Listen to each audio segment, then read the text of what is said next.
So we're in Westerplatte today, which is the place where World War II began, where the Germans ambushed the Polish troops. We're starting in front of the like a tombstone memorial. We'll go through the whole place. It's a pretty sad story here, so I'll try to tell it best that I can. Let's have a look. So I'm standing in near an area where the battleship was stationed, the German battleship that attacked the troops. The waters are really calm. That's the Baltic.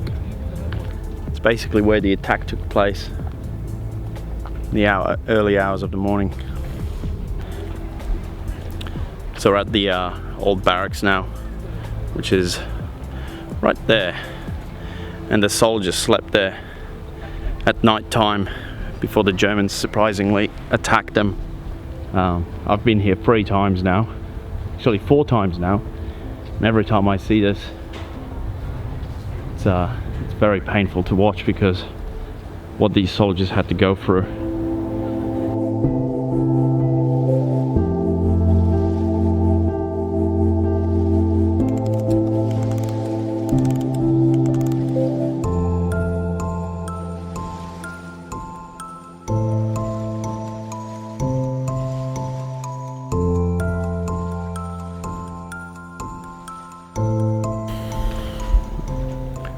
This is the picture of the Polish army finally surrendering on the 7th of September after the 1st of September attacks. They fought the Germans for 7 days straight and survived. The Germans never expected that. It's a pretty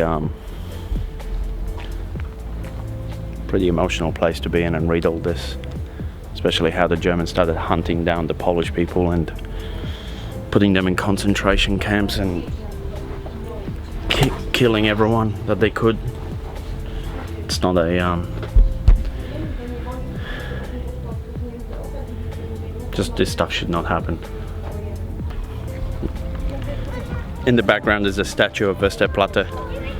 This was built after the war to commemorate the place. I'll put the drone up so you can see it, but it's yeah, the whole place is very emotional for me.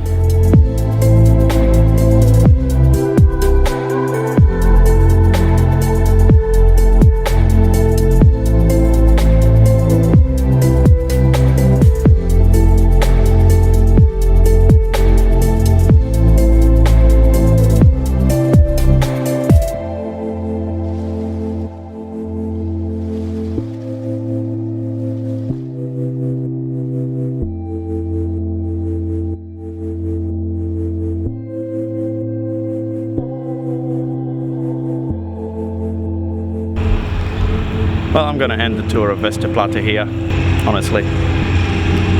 Nothing much more to say about this place. Read up the history, guys. It's pretty important.